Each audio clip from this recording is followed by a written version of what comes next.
It's a great honor to be here today at the invitation of VIF, and I would like to thank Dr. Arvind Gupta, Director, General Sani, and Brigadier Anand for conceiving of this event. Now, I'm actually wondering why busy diplomats and defense attaches that you are, you would come to hear a presentation on G20 and India's presidency, because in the last 6 months, you would have read so much, you would have heard so much, and you would have digested so much that normally the moment you would hear of G20, you would say, well, friends, let us keep out of this. We have better things to do. But on the other hand, I also was struck by the choice of VIF for the speaker this morning. I think on both the subjects, very comfortably, they could have got some real top shots from the government. And yet they chose two retired ambassadors, and one of them is a senior former UN official. So I guess the reason of our coming here is to give you an informed view. But it will have to be, while it would be an insider's view, it would also be a scholarly view, so that it puts it in some kind of a context. What you hear from the government, what you hear from the critics, what you hear from different breeds of scholars. So essentially, at least that is what I will do. I will talk to you on the basis of our past experience, our knowledge, and our present perspective. So I really am very grateful to the host institution. I want to make it very clear that it would be a structured presentation. I know that we have about 20-25 minutes, so that there is sufficient time for question answer. So I will be somewhat fast, but not at the expense of comprehension. And of course, I've shared my PPT with the host institution, and if any of you find it interesting, you are welcome to request them for a copy. There is absolutely nothing that is copyrighted or confidential. The whole idea is dissemination of information. So it will be a structured one with 6 or 7 sections, and the purpose really is to make a deep dive into this rather complex subject. I'm very happy that people who didn't follow G20 until last year are now writing and talking a lot about G20. Some of us, however, at Gateway House have been following this for the last 8 years, not just on our own, but in consultation with the scholars from the G20 countries. And I've had the privilege to serve in 6 of them. So let me straight away, first of all, thank the institutions which have helped me to shape my thinking. And this is, of course, first of all, Ministry of External Affairs, where I spent 36 years. I'm also referring to the Indian Council of World Affairs, which I had the honor to lead for 3 years. I work at Gateway House, and I'm really delighted that now visits to Vivekanand have become quite frequent. So, introduction, G20, the short for group of 20 countries. In fact, G20 founders have got their mathematics wrong, as you know. There are only 19 countries. The 20th is an institution, EU, but we say G20. And G20 advocates are always very keen to point out that we represent 85% of GDP. Only 15% of GDP is accounted for by those who are outside G20. So this is a major reach of G20. We have to recognize that. But the other one, there is a vulnerability. they claim that we represent 62% of the world population. That means 38% of the world population is actually not represented by G20. So that puts the whole thing in perspective, and that is why even in one of his recent interventions, Prime Minister Modi said that when G20 does something, it must remember the needs of those who are not in the room. So this is where we have to keep in mind this basic thing. Many advocates of G20 will not tell you that it is actually an informal advisory body. It is not a treaty-based organization. It does not have, strictly speaking, the force of international law, which other bodies have, UN and WHO and WTO and the rest of them. So that is the vulnerability. But on the other hand, this is now led by the heads of state and heads of government. And so this is one body which is truly powerful, and the advocates would always say that this is the Directorate of the World for Economic Affairs. This is the kind of super cabinet, even more powerful than the UN Security Council and the rest of it. All of that is debatable, but it cannot take away the unique importance of G20. Coming right into India's presidency, I think this photograph has become iconic. When the gavel was passed by the previous president to the present president, and you can see the sense of relief in the face of President Jokowi, and you can see the sense of excitement and confidence in the face of our Prime Minister. These things cannot be manufactured, and I think, as we know, pictures speak more than 1,000 words, and I think this picture will stay in the minds of Indians for a very, very long time, indicating that we take G20 seriously and we want to do something about it in spite of all the challenges and the rest of it. At the end of the day, of course, we know that regardless of our claims to have a historic presidency, etc., it's a rotating one. It comes to every member once in 20 years. We in fact have got it rather late.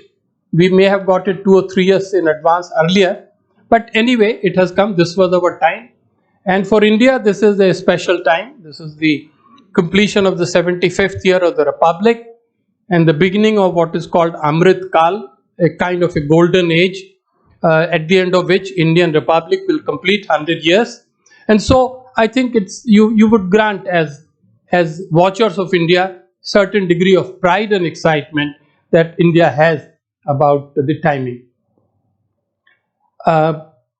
So it is important, it is relevant, but the point I want to make it, drawing from what Arvind just said, there is life after G20, and the first thing we will do in that life will be to make a candid assessment of the achievements of the Indian presidency, and that will be governed by the operational success in terms of how well we are able to organize all the meetings leading to the summit, but more importantly, what would be the substantial outcome or consequence of the entire project Indian presidency.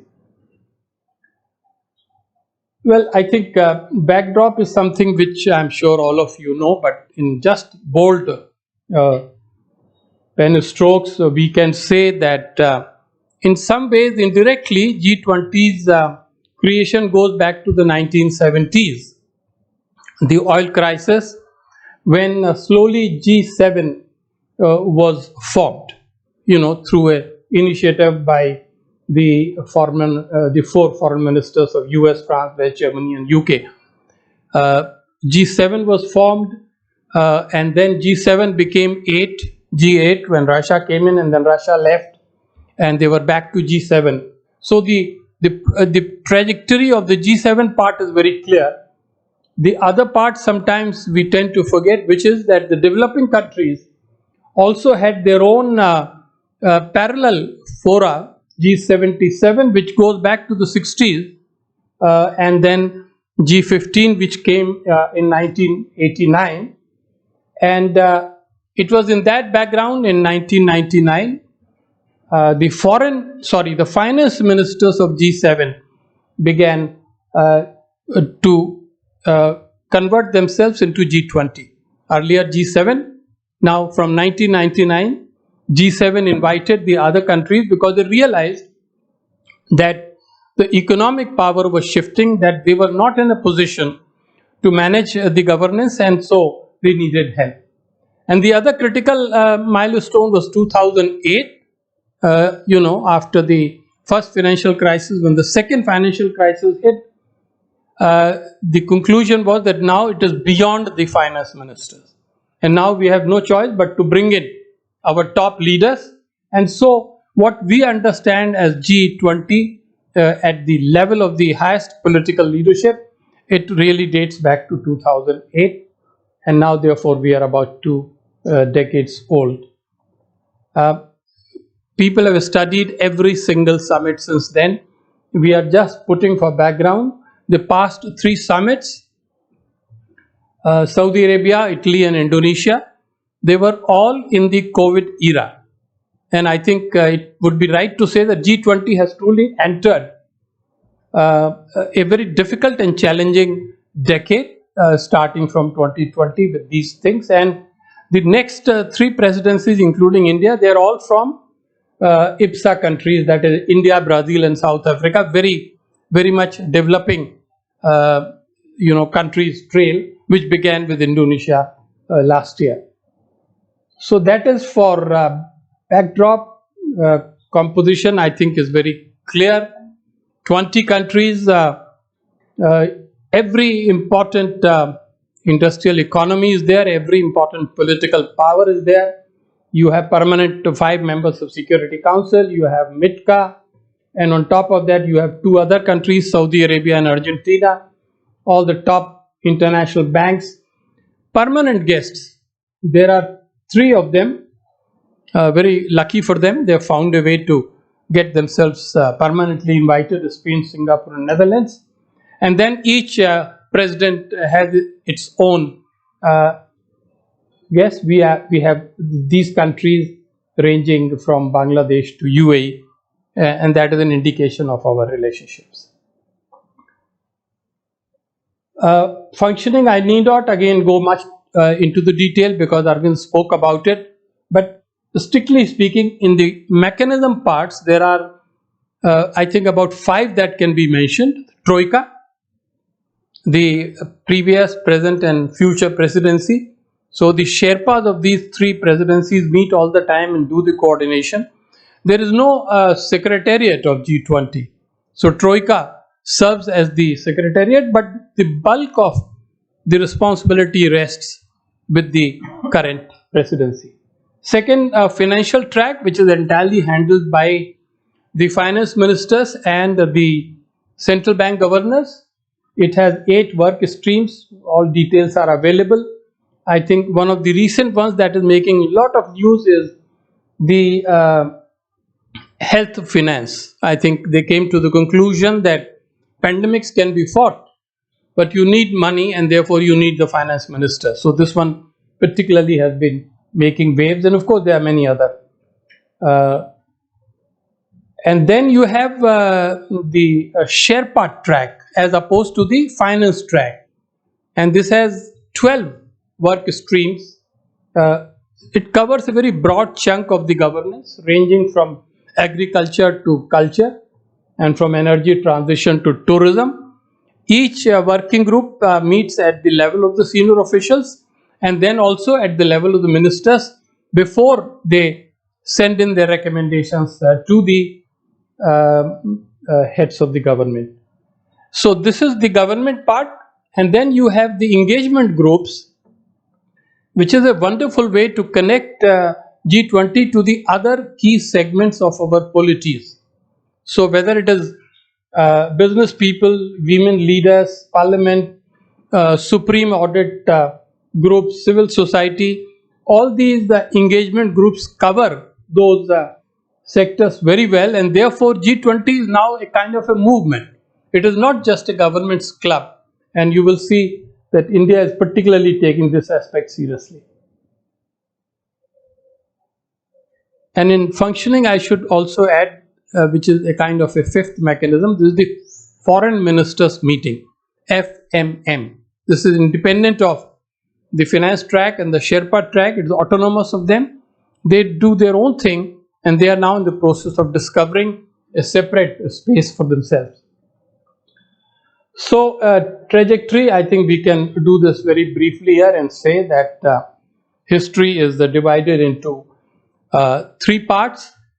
99 to 2008, when finance ministers ran the show.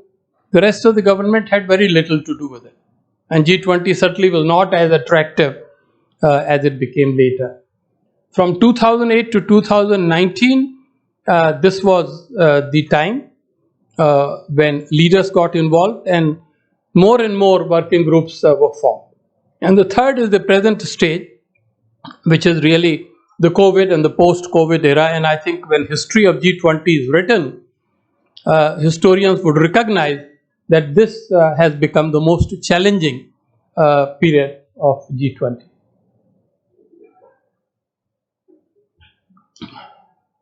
So just a quick reference to Indonesia, who ran the presidency very well.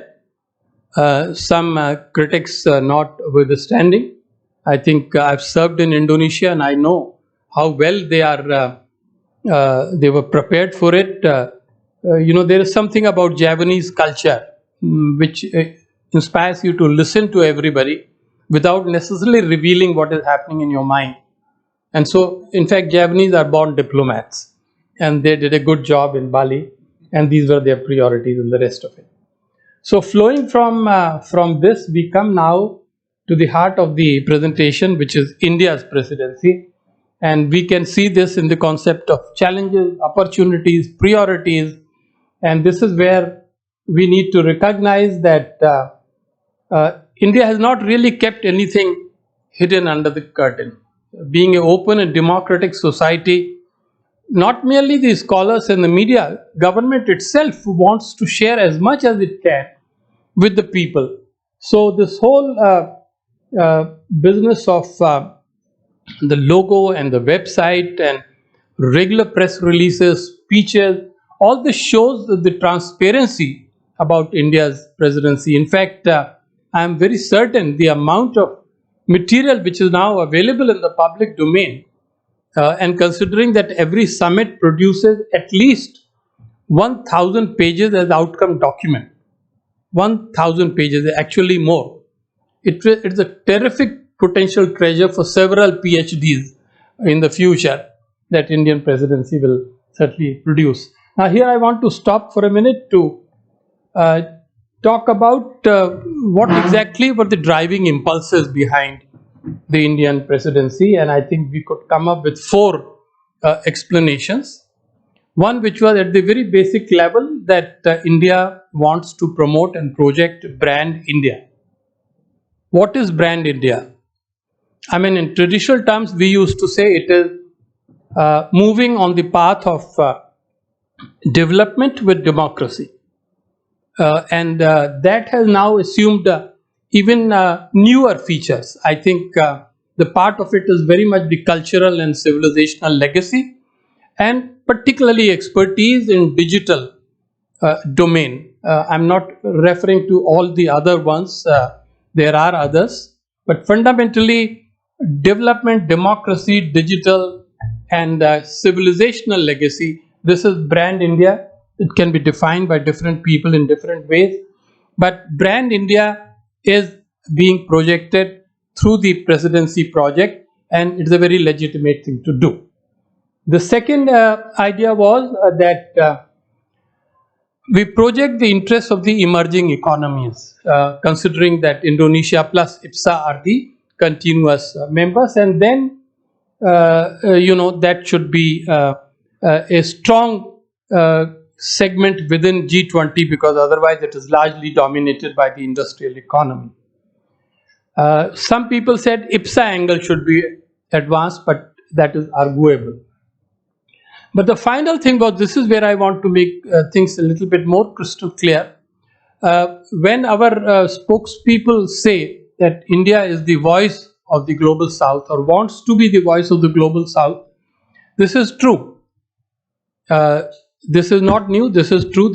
Goes back to the time of the non-alignment and G77. But I think it's also important to remember that as president, when you are chairing a session, you can play a double role. You can be global South voice, but at the end of the day, you have to make sure that you succeed and you deliver a successful summit. So therefore, India's ultimate challenge is to strike a balance between the global South leadership and a successful bridge to the North. And I think this is what India is trying to do, which is being seen very clearly. A fair-minded chairman, which can take the South and North together without compromising on its credentials as a or the leader of the global South. Now, this is a theme that you would all know. I think my colleagues and I are all agreed that today we live in the age of polycrisis or multiple crises: economic, political, geopolitics, tensions. All of you must be studying this, writing dispatches, and it is this age that makes the presidency of India really much more complex, much more challenging, and yet a great opportunity for the country's diplomacy as well. Key priorities have been laid out so often that I'm sure most of us would know them by heart, but I've still listed the main ones here, which range from ensuring a resilient economy to appropriate climate action and adequate energy transition, to also worry how the train to SDGs achievement, Sustainable Development Goals achievement, would be put back on the rail, because it is really getting late and late. And of course, when it comes to the last two, I will happily leave it to the next speaker, who will perhaps touch on the two major priorities of Indian presidency: women-led development and multilateral reforms. I think this is something on which we will have to see how much and how far we can go. Very quickly, there are 2 or 3 additional features. One is this Ukraine shadow, which is hanging on the presidency.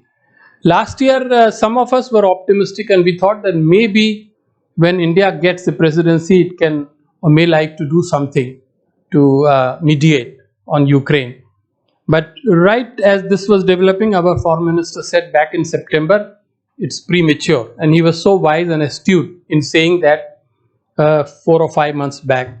Now, once again, slowly this momentum is picking up. You would see a very nice article by an American scholar in ORF today, saying that India is in a very good position to do the mediation. But let's remember, India strongly believes that things have to be sorted out bilaterally unless you get an invitation to help. So whether that will happen and whether India will do something, we don't know. But I think India's top priority is to protect the presidency and to make sure that it delivers a good outcome, and the rest we will have to see. And the other thing I'm very happy, and I think Arvind has already mentioned, we are talking about the pan-Indian engagement, and that's why our Sherpa, Amitabh Kant, I think 2 days back said, India's presidency is the people's presidency. The last 4 months, you know very well, you already have seen the logo and website, I won't waste your time. But the first 4 months, that is from December to now, this was the preparatory phase. And now you will, I think, see the momentum gathering even further, because that will all start culminating in the summit.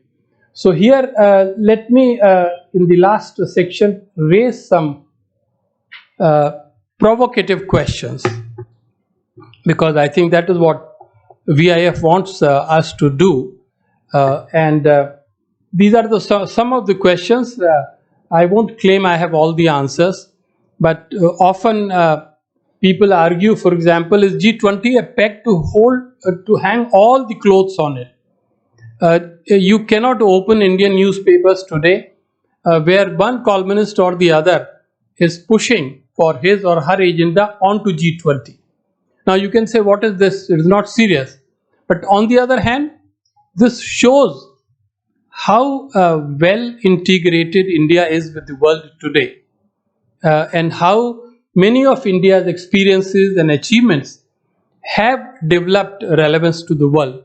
So I don't blame those columnists. I do understand whether it is data, health, other issues, they all want to draw the attention of G20 leadership. Some people claim that we are overstressing the importance of G20, that G20 is not a panacea for all illnesses that are there. Maybe they have their own way, but do we give up just because there are challenges, just because there are problems? No, we don't. We do our best, and then the caravan will go on. As director said, there is life after G20.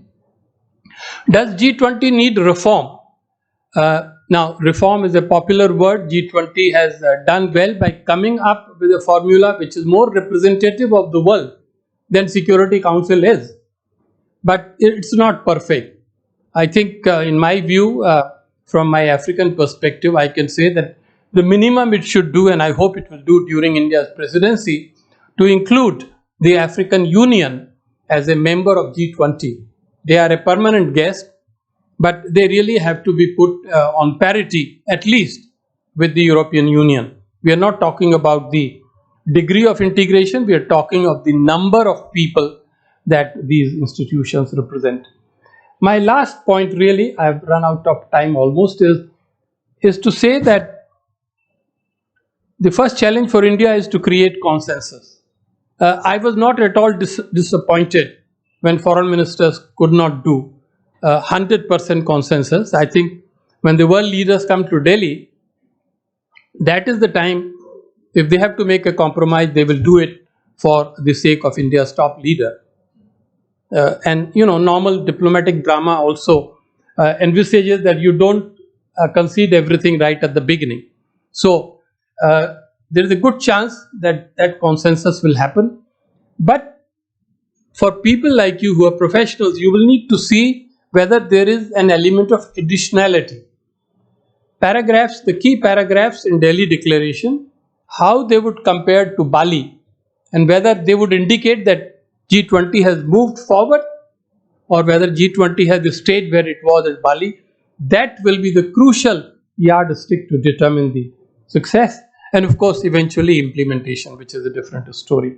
So I simply would say that G20 is a great instrument to learn about the geopolitics of the world today and India's role in it.